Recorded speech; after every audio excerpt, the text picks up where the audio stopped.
எல்லாரும் எப்படி இருக்கீங்க? இன்னைக்கும் ஒரு மார்க்கெட்டிங் சம்பந்தமான இன்ஃபர்மேஷன் தான் உங்களோட ஷேர் பண்ண போறேன்.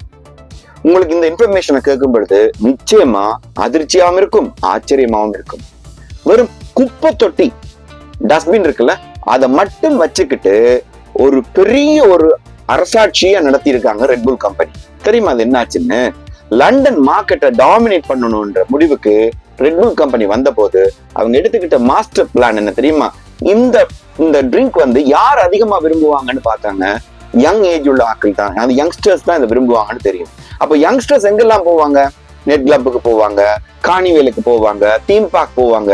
இந்த மாதிரி இடங்கள்ல இருக்கக்கூடிய டஸ்ட்பின் எல்லாம் ஆளுங்களை சம்பளத்துக்கு வச்சு நிறைய கிரஷ் பண்ணப்பட்ட தங்களோட கேன் இருக்குல்ல, ரெட்புல் கேன், அதை ரெட்லயும் ப்ளூலயும் நிறைய எடுத்து அப்படி குப்பை தொட்டிகள் எல்லாம் நிறைச்சு வழிய வச்சு விட்டாங்க.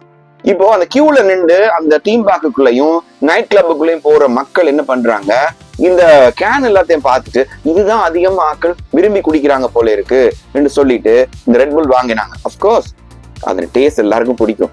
ஆனபடியா அது இன்னைக்கு மார்க்கெட்டை டாமினேட் பண்ணிச்சு. எவ்வளவு ஒரு சிம்பிளான ஐடியா. பெருசா செலவழிக்கல, பெருசா மீடியாவுக்கு காசு செலவழிக்கல, எந்த சோசியல் மீடியாவிலும் அட்வர்டைஸ் பண்ணல, எந்த பேப்பர்லயும் அட்வர்டைஸ்மெண்ட் பண்ணல. அவங்க செஞ்ச சிம்பிள் விஷயம் என்ன? அந்த ஆட்களுக்கு கண்ணுக்கு தெரியற மாதிரி இது நல்ல வேல்யூபிளான ப்ராடக்ட்னு சொல்லி அதை புரியுற மாதிரி அவங்களோட மைண்டை செட் பண்ணினாங்க. அப்போ ஒரு மார்க்கெட்ல நம்ம ஜெயிக்கணும்னு நினைச்சா ஃபர்ஸ்ட் நம்ம கஸ்டமர் கிட்ட இந்த வேல்யூவை கொண்டே கொடுக்கக்கூடிய ஒரு மைண்ட் செட்டை கிரியேட் பண்ணதுக்கு அப்புறமா தான் எங்களோட பொருளை பத்தின விளக்கத்தை நாங்க சொல்லணும்.